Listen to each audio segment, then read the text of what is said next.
Cashflow Diary Podcast, episode 178. Welcome to yet another exciting episode of the Cashflow Diary Podcast, the podcast that teaches you insider tips, tactics, and strategies for creating leverage streams of cash flow into your life. Learn from top-performing entrepreneurs, business owners, investors, and thought leaders from across the globe as they share their secrets to success. Like what you learn on this and other Cashflow Diary podcast episodes? Go to weren&rsquo.com and sign up to receive powerful tips and information that will help you succeed as an entrepreneur and investor.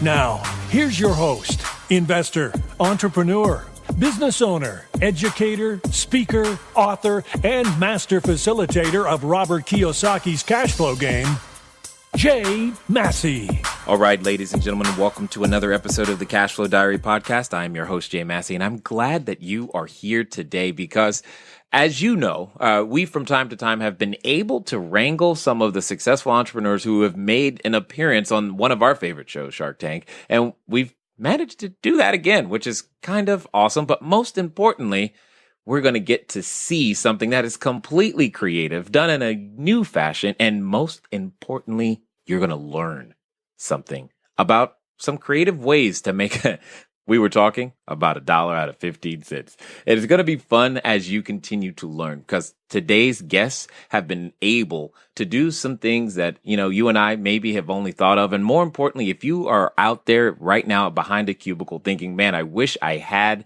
my idea, or I wish I could make something happen, I think you're going to find the inspiration that you're looking for today. Today's guests are none other than Kim, Kaupe, and Brittany Hodak. They are the co-founders of ZinePak. I don't know if you saw that particular episode, but we're going to find out. You're like, what's ZinePak, Jay? I know. We're going to tell you what that is in just a second. But here's the thing. What if you had an idea? Would you be brave enough to actually follow it through? And that's the thing that I want you to understand that's impressive about today's entrepreneurs. Keep this in mind. Today's entrepreneurs have been able to go out there and do something that very few people have done. They made it happen. Help me welcome Kim and Brittany. How are you ladies doing?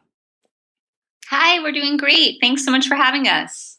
Excellent. Glad that you guys are here. Now, this being your first time here on the show, I ask a very similar question. And I love the fact that you call your following, we'll call them customers or super fans, because I tend to think of today's entrepreneurs a lot like yesterday's superheroes. So when you're talking, Wonder Woman, Black Widow, Spider-Man, Superman, etc., because I think we do similar things. We occasionally get dressed up. We think we put on, capes and masks and save people from themselves, and we go out there and do great things in the marketplace using our special gifts and talents.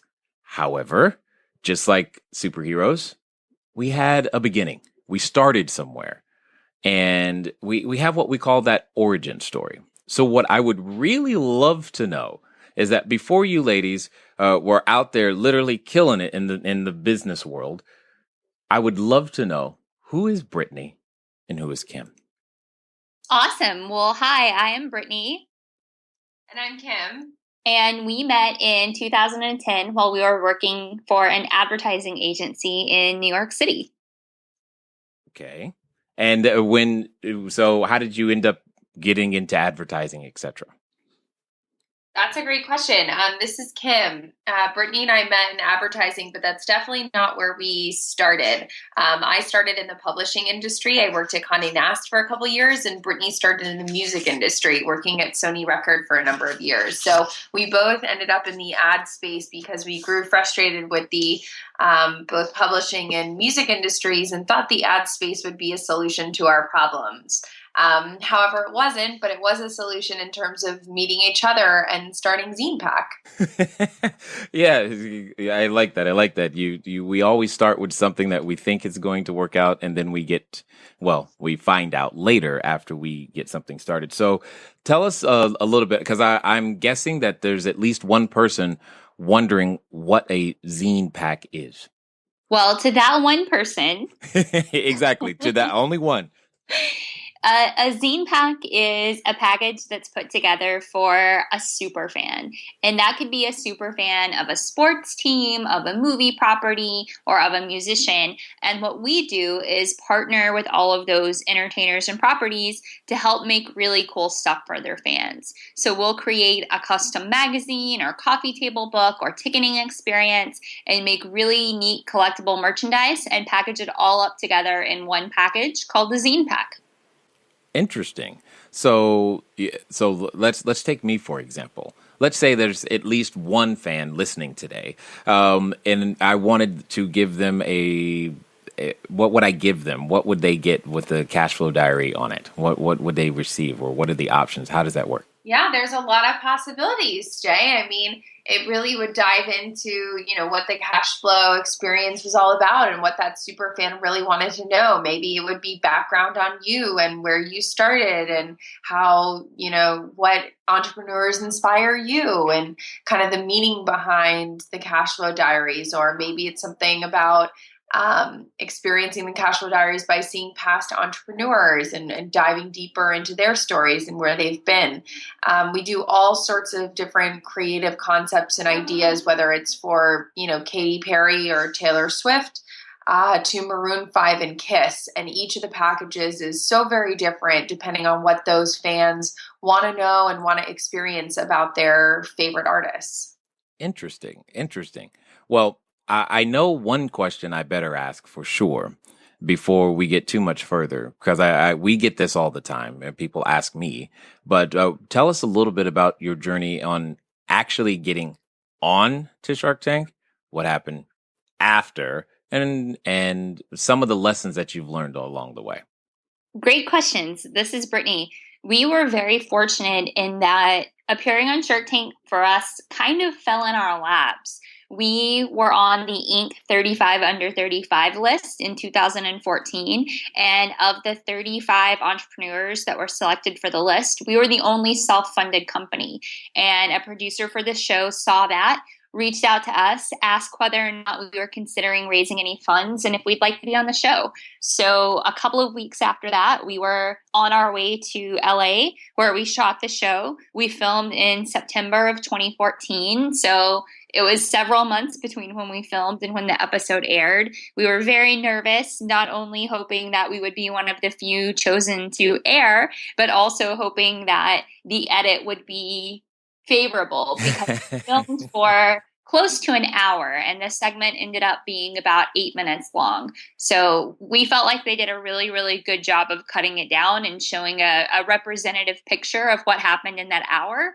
But it was still really nerve-wracking to watch it on national TV for the first time. I can only imagine. One of our previous guests, Billy Blanks Jr., was specifically mentioning how it was not only difficult after it was recorded, but that waiting period where you're not really speaking about what happened during that particular time. Was that similarly challenging for you? Yes, we found that part more challenging than actually filming because we only had a few weeks to look forward to and prepare for filming. And then we had several months of waiting. And, we didn't know whether or not it was ever even going to air on TV. So we weren't telling people about it or talking about it. So it was definitely way harder to wait for it than it was to go into the tank in the first place. Yeah, I can imagine. So you said something that I think is interesting. And in fact, I want to make sure that everybody heard. You said you were one of the only self-funded companies. I think that's first of all, that's admirable for sure. But explain to us why you chose that route, and more importantly, why you then made the choice to begin bringing on investors, etc. Absolutely. This is Kim. Well, it's definitely a personal decision, no matter how you want to start a company, and there's no right or wrong answers. There's obviously going to be pros and cons of each. And for Brittany and I, we really decided from the beginning that we really wanted to control our own destiny. And in the beginning, if you decide to take money, obviously the people who you take money from have a say and have their own opinions on the direction of your company and where you see it growing. And for Brittany and I, it was important in the beginning for us to get our own footing and really control what that was going to look like. We did that for, the first year, and then all of a sudden found a lot of success. So the cash flow issue wasn't as much of a problem as we continued to grow, because there were various things we did to help ease that pain. But now, after 4 years, we really started looking at how to continue to grow our company past the $3 million revenue mark and into, the 5 and 10 and 15 million revenue mark. And we really thought it would be great to take this opportunity to perhaps raise some funds from people that we really admired and from people that we really thought that their advice and their connections could help the trajectory of our company in a massive way. So that was kind of our thought process between bootstrapping and then ultimately down the road deciding to look at taking some funding in a way that was on our terms. Yes, I liked how you said the on our terms part, because you mentioned the idea of a control. I mean, that's one of the things that, I've been called controlling for sure when it comes to my business interests, simply because I like to make things work the way that I want them to. So I'm curious to know, Brittany, when you guys were going through the bootstrapping period, was there ever a time that you could say either one of you felt like, I'm not sure this is going to work and we might want to consider something else? Did you have any of those moments? This is Brittany. I think when you're an entrepreneur, you feel like that all the time. You're never sure if something's going to work or how a change in the environment might be impacting something that your business is doing. So that was certainly something we thought about for the first several months of the company. It wasn't really until we hit our first $1 million in revenue right before our first birthday that we felt like, okay, we're on to something and we can do this on our own. Yeah, I can imagine. So, would you have found it an advantage? I mean, because for many entrepreneurs, they're out there, they're solo. It's just them, it's their idea. They're the chief cook and bottle washer trying to make it all happen. And I'm curious to know if you found any support by being together and working with each other. This is Kim. Absolutely. I mean, especially in the beginning of a company, there's so much to do. The to-do list seems to never, ever end. And seems like it's true even 4 years later. There always seems to be work to do. So for us, it was really advantageous for there to be two of us. So one of us could be working on one thing and the other could be working on something else. And that whole sort of divide and conquer method. And also being able to bounce ideas off one another, as opposed to, if you're a solo founder, not really having as many opportunities to bounce your ideas off other people, especially for decisions that need to be made very quickly. So for us, it was really great that there was another person to kind of help out and pick up where somebody else left off. Well, and this is kind of, I guess, something I'm thinking of. You mentioned the whole idea of ideas and vetting ideas, which is key and definitely needed. How did the idea for ZinePak even happen? Where did that come from? This is Brittany. The initial idea was something that I had in college.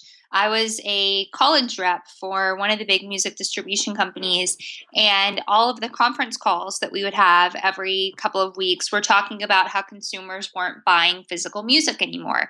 This was in the early 2000s, so, iTunes hadn't really taken a strong hold yet. It was still very like, oh, people are stealing music on Napster. What do we do?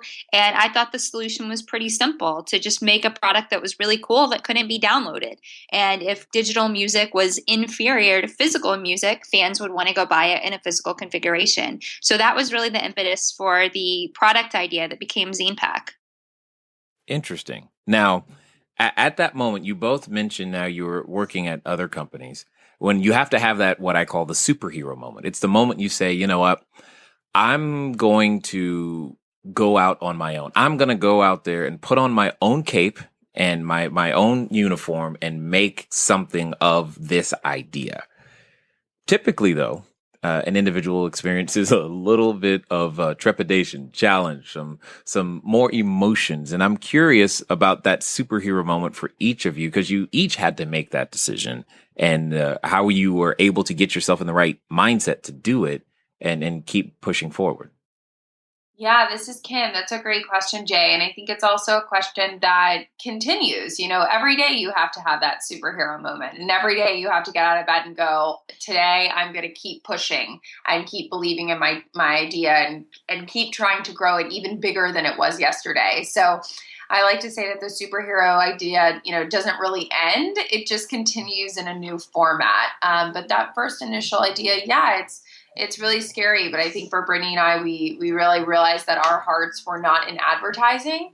So it really wasn't something that we could see ourselves doing long term. It wasn't like we had two loves. One was this idea of ZinePak and one was advertising, and it was, Sophie's choice. And we were having to pick between two things that we desperately loved. We didn't love advertising. So the choice was much easier. I think it was just overcoming the fear of the unknown, which again is just something that, it's like a bungee jump. You just have to jump and hope for the best, really. Well, and hopefully not be afraid of heights at that moment if you're for sure. What about you, Brittany? Yeah, I think I agree with everything Kim said. It's definitely a scary, unknown world when you first make that decision to be an entrepreneur. But I just kind of looked around and said, you know what, I'm not happy where I'm at right now, so I might as well take a chance at creating my own happiness. And the worst thing that's going to happen is maybe I'll fail. And if I do, I'm still young enough to just slap CEO on my resume and, go try to get a job somewhere else and say, I tried to start a company and it didn't work out. So now I'm re-entering the workforce. And if the worst thing that can happen is that you go try to get a job a year later and explain to somebody that you took a risk and started a company, then that felt to me like a really small risk. Yeah, I like the way you said that too. A really small risk compared to the alternative of living a reality that you may not enjoy. So here's a question. I've heard the term occasionally bandied about of being an overnight success. I would love to hear your opinion on that, because I know what I tell my team, but I would love to hear what you guys feel about that particular term. I think that's one of those funny monikers that, nothing, very rarely is anything ever an overnight success. A lot of those people work for 10 or 15 years to become an overnight success in the music industry or the sports industry. And I think it's the same way in the world of entrepreneurship. Even if your company is very successful from day one, like ours was, there was a lot of work and preparation that went into it before we officially launched the company to help set us up for that success. Yeah, I often tell people we're about 4 years away from being an overnight success. Exactly. That's just all it takes. No big deal. So we're on the way. So with that being said, one of the things I appreciate about you guys is that I'm a father of four children, 3 daughters. And my oldest has started her own little online business, but I think there needs to be more female entrepreneurs. I'm assuming you agree, but I also believe that women in business have a unique advantage, especially when it comes to team-oriented businesses, because you guys know how to build teams, in my opinion, significantly better than most men, simply because you just get the relationship thing. I'm curious to know what other advantages you guys feel other women that are listening could bring and use to the table to actually increase the value, we'll say, of the marketplace in general. That's a great question. We absolutely agree that there should be more women entrepreneurs in the world. And I think everything you pointed out is spot on. Women are such great communicators. They're so great at seeing the bigger picture and helping to identify what the root of a problem is and problem solving and troubleshooting solutions to help fix that problem. So we absolutely agree there should be many, many more female entrepreneurs and female business leaders in the world. Agreed. What about you, Kim? Yeah, I think the stats are, they are what they are. They're getting better each year. But, one stat we like to repeat a lot is only 2% of women-owned businesses ever make more than $1 million in revenue. And that's just from, census information. It's not even, unfortunately, just hearsay. It's proof. So we're really hoping that we can be not only part of that 2%, but really help to grow that 2% into an even larger area of women that can help each other and work together to support everybody in the growth of women in entrepreneurship. Got it. Yeah, agreed. So we get that everything has gone well. What would you say, though, has been I won't call it necessarily the mistake. I tend to call them learning lessons. What would you say has been some of the greatest learning lessons that you've had since inception? This is Brittany. There have definitely been a lot of those. One, I would say, is we waited too long to hire employees. So because we were self-funded, we were trying to be very, very frugal and waiting, to the absolute last minute to add people to the team. So that's probably impeded our growth quite a bit, both early on in the history of our lifespan and even still today. It's hard when you're an entirely self-funded company to justify making those large expenditures, because what a lot of people don't realize is entrepreneurs are the last ones to get paid. So even though our company is doing millions of dollars a year in revenue, because we want the company to continue to be successful, almost all of the money goes back into the business. So, for example, Kim and I make less than almost every single one of our employees. And that's one of the sacrifices of being an entrepreneur. And in order for your team to continue to grow and expand, you've got to make those tough choices and say, would I rather have a higher salary myself, or would I rather add another person to the team who's going to be able to take some work off my plate so that I can enjoy my weekends a little bit more? Completely understood. And I'm so glad you said that, because that is always it's a challenge for me. It's a challenge for every entrepreneur that I'm aware of, is when do you bring on, then heaven forbid, how do you pay them and how much, and how do you know you got the right one? So I'm assuming you've had this experience at least once where you've hired the wrong person, kept that wrong person too long, and fired them too slowly. Absolutely. And this is Kim. I would like to say we don't know anything that you're talking about right now. But unfortunately, we do. And I think that's just a lesson that every entrepreneur has to learn. And no matter how many entrepreneurial books you read, it's kind of like life, right? Growing up, your mom or your dad or your grandma or whoever in your family might say like, oh, your middle school boyfriend isn't going to be the end all be all, but you kind of have to get your heart broken and get back up and learn your lesson the hard way. So I kind of feel like that's one of those entrepreneurial things that, people tell you to avoid all the time, but you kind of got to get one or two under your belt for some street cred. Right. Or just true conviction. I mean, it's like you hear this advice. You're like, yeah, right. I'm going to be different. And then you're like, oh, God, that hurt. I'm never doing that again. And sometimes it does take that. It's interesting that is the case. But how did you deal with, because this is a question we also receive a lot, how did you actually get over the hump of getting that first person? Because that's usually like the domino that, that tips everything over. You got to get that first person. How did you actually get to the point to where, okay, it's time, here's how we're going to do it and make it happen?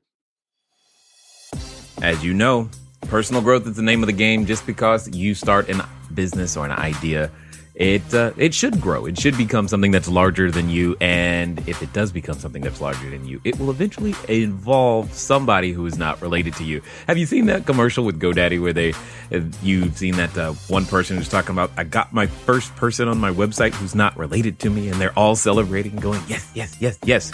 You want that to be you. You want the customers to not eventually be related to you. You want the employees not to eventually be related to you, or even your team members. This is a necessary thing when it comes to growing. And guys, I know it's scary, but you can get it done. All right. Just as a reminder, if you haven't done so already, now would be a perfect time to go over to CashFlowDiaryPodcast.com. Again, CashFlowDiaryPodcast.com. All you're going to do is star, rate, and review the podcast, because that's exactly what we would like you to do. Why? you're going to be entered into a contest to be able to win whatever we might be giving away on the next episode. Typically, we announce the winners on Mondays, but anyone who has ever star rated or reviewed, and if you got to leave the written review with the username, you are automatically entered. So if you want to be entered in the things that we have the opportunity to give away, then you got to go do that. CashFlowDiaryPodcast.com. Now, enough of that. Let's get back to it.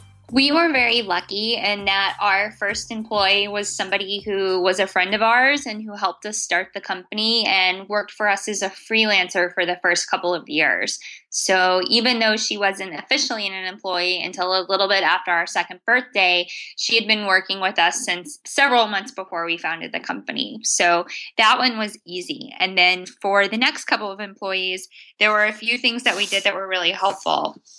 Number one, we got into a co-working space. We work out of one of the WeWork buildings in New York, and it made it really easy because number one, it wasn't creepy to be inviting interns over to our apartments anymore, working out of our living room. And number two, it's a month-to-month co-working space. So we're able to get new spaces as we grow. And for example, when we moved into the space, it was just the two of us. And within about a month, we had 2 additional employees with us. So we were able to grow and expand, and 3 years later, we have 10 people here in the space, and we love it here. So that's one thing that was really helpful, getting a flexible co-working office space. And number two, we got what's called a PEO, which helps us manage our employees and all of the things that go along with hiring employees, like benefits and insurance and making sure that everything is just right with all of the taxes and the direct deposits of the paychecks. So that was a really, really huge help for us. Yep. Okay, now I understand most of what you said there, but I want to make sure everybody understands. Specifically 2 things, co-working and PEO, which, by the way, I think was a very brilliant idea. I don't know if you guys came up with that your own. It's just my wife has a human resources background, which helped me in this particular aspect as well as my CFO. But I would definitely love for you to talk about those 2 things. But before we talk about those 2 things, would you recommend the strategy? Because that strategy you mentioned of having the freelancer work for you first before you bring them in-house, that's definitely something I've done. But would that be your recommended way? Like if you were starting over today and you had to bring on that first new person, is that how you would do it? This is Kim. Yeah, I think it is. For us, it was a great learning lesson. And not only was it a great learning lesson for us, I think it's also really fair to whoever it is you're bringing on. You know, it's not a one-way street. It takes 2 people to tango. So you also want to give that person the freedom to say, I'm going to feel you out as well. And I'm going to feel out this situation and see if it's something that is going to make sense for me. That was really important, that we want everybody who works at ZinePak to really feel like they belong here as well. And it's not just a paycheck for them. It's really something that they believe in. Oh, you hit all kinds of buttons with the words "not just a paycheck." There is so much difference between the persons working just for money and the ones who are about some part of the mission in some way, shape, or form. I definitely appreciate you bringing that up. So, if you could, though, ladies, explain what co-working is, and then the PEO. That would be really awesome. Sure. So co-working spaces are really, really great places where you can be surrounded by other entrepreneurs and small business owners who are in a lot of ways just like you. And there are a lot of different types of co-working spaces, and some of them it's just an open area with a table where you rent a desk or a space. Some of them are by the hour, some are by the day, some are longer term. And then other co-working spaces are a little bit more like a group office environment. So you can have your own dedicated space that locks and closes and is your own, but it's on a floor with 50 or 60 or more people who are also running their own little companies out of the space. So we found a co-working space called WeWork, and WeWork is a startup in its own right. The company was founded in 2011. Mind you, it's a startup that's been valued at over $1 billion and is the fastest growing real estate owner in Manhattan right now. But it is a startup nonetheless. And it's a really fun collaborative co-working space because they really focus on people under the age of 40 who have exciting, cool businesses. So it's been a really great experience, not just because it's affordable and it's convenient. We never have to worry about if somebody's coming to change the toner in the copy machine, or if there's going to be toilet paper, or if there's going to be tea. Like that stuff all just magically happens, which is great.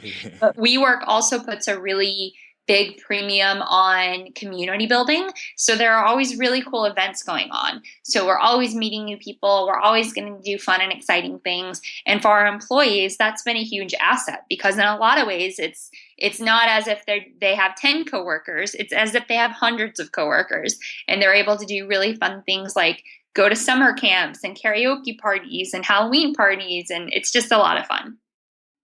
Excellent. And for those of you wishing you were in Manhattan right now, just know that they are expanding over to the West Coast. They have some offices already up and functioning in the Hollywood area, and I believe Santa Monica, as well as some more in the LA proper are coming. So if I know some of you are wondering, hey, I'd like to go do that, because that's one of the reasons I go to Starbucks so much. I just don't want to be by myself.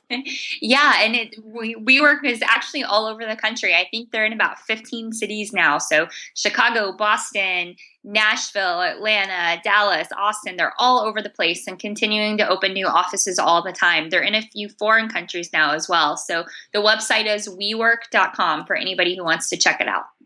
Excellent. And then share with the genius behind the PEO option.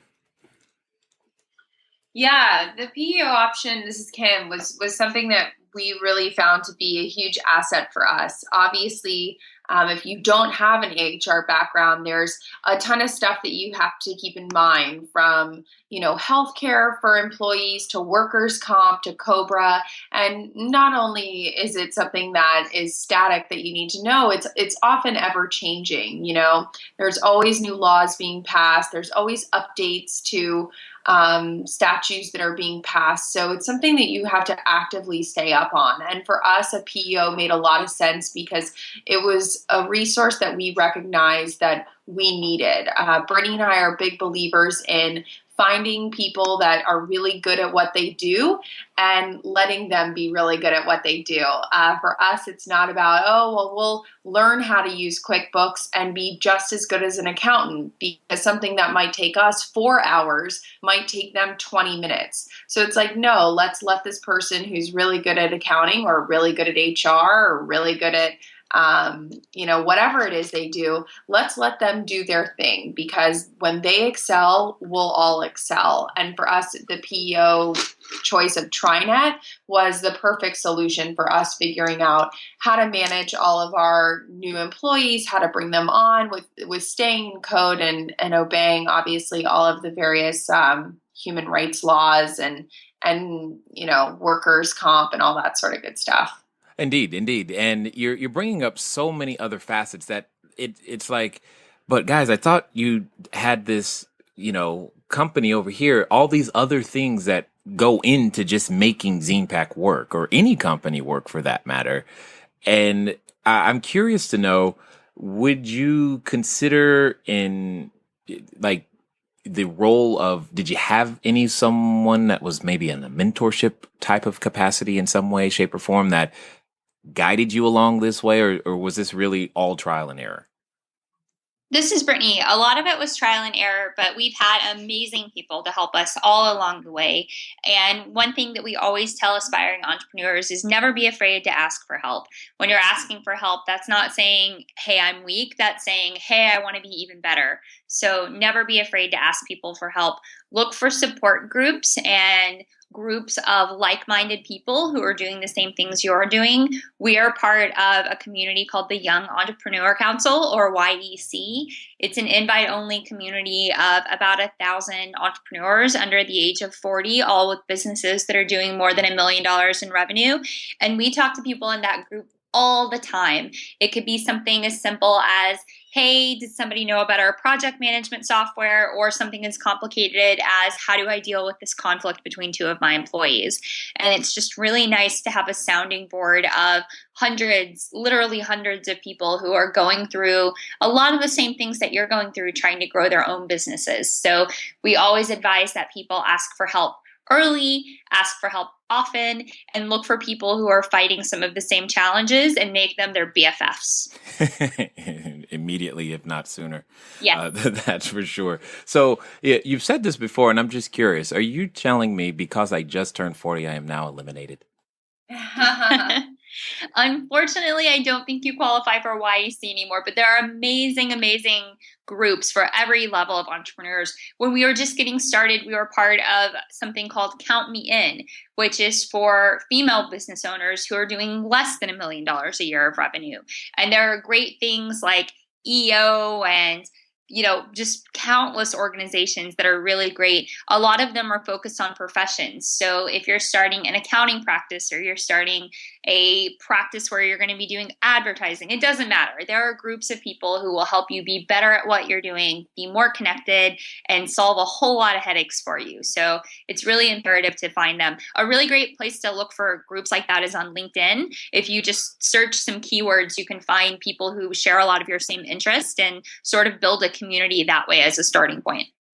And you actually answered the question I was really asking. It's not so much that if you're 40, you're out of luck. It's that there's many places to go for resources. So thank you for sharing that information. But more importantly, I mean, we're told when we grow up in school that, we're not supposed to talk to strangers, and we're not supposed to get help because help in school means cheating. And yet to be a successful entrepreneur, the things we must do are talk to strangers and, honestly, cheat off of each other's paper so that we can actually deliver the product or service we're trying to bring to market. So it's not cheating, it's cooperative learning. Okay. Yes. Is that what you said in kindergarten too? I like you. I like it. You're absolutely right.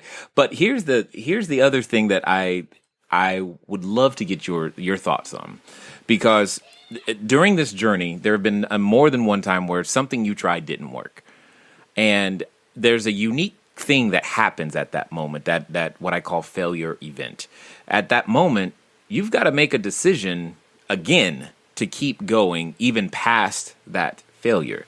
And I think one of the things that we're not equipped for is actually learning how to fail forward, fail fast, and fail frequently. It's a skill set that's missing. How important has developing that, thick skin or the ability to try new things, so to speak, been in your success?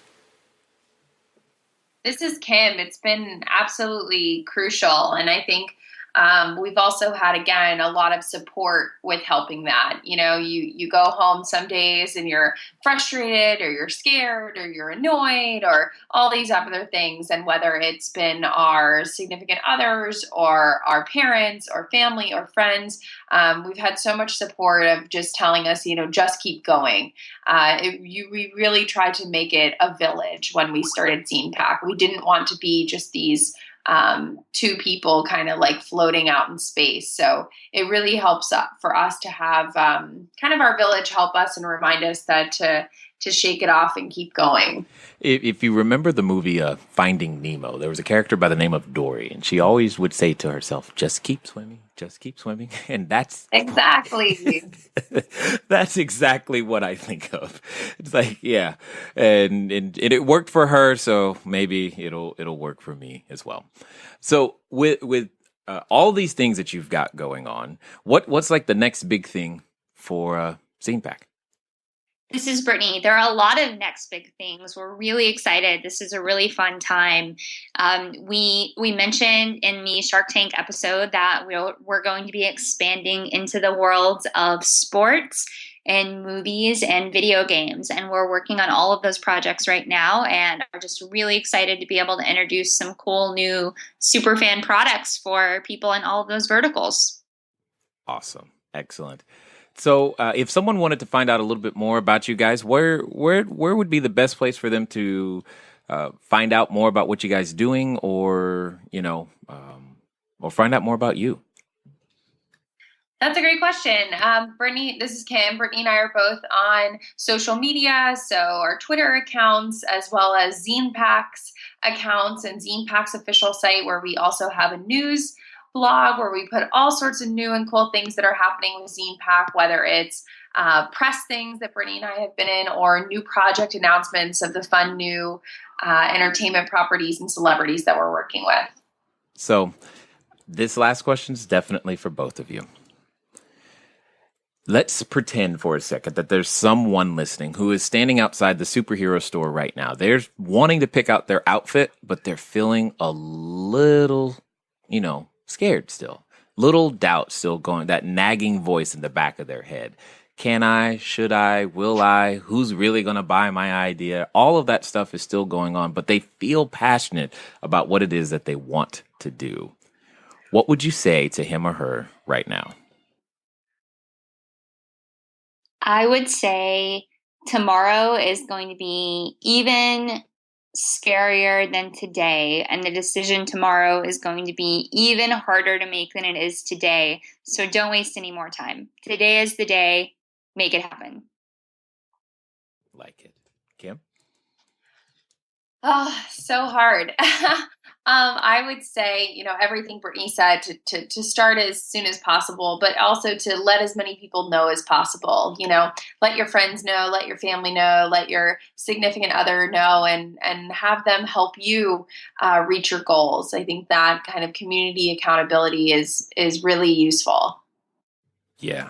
I like that one for sure. Community accountability plays a really big role. I call it trapping myself into being successful, because we all have that friend who will ask you, so how's that thing going? And they can't do that if you don't ask them or let them know what's going on. I definitely appreciate you ladies for taking the time to invest here with the Cashflow Diary. Absolutely. Thank you so much for inviting us to be on. Thank you so much. All right, ladies and gentlemen, you know what time it is. It's time for you to move at the speed of instruction. What does that mean from this episode? That probably means go out there. Tell somebody that you want to get something done. Pick out your superhero outfit. Pick out that business name. Get it started. For you real estate people, please go write an offer, because you've been thinking about it way too long. If you want to find out more, definitely go over to ZinePak.com, because I love all the things that we are collectively doing as entrepreneurs as we continue to take over the world in our own right. And if you want to possibly catch up with me, you probably should go over to WeWork. You might actually find me at one of those offices in the not too distant future. Anyway, it's been fun talking to you guys today. I look forward to talking to you soon. Until next time.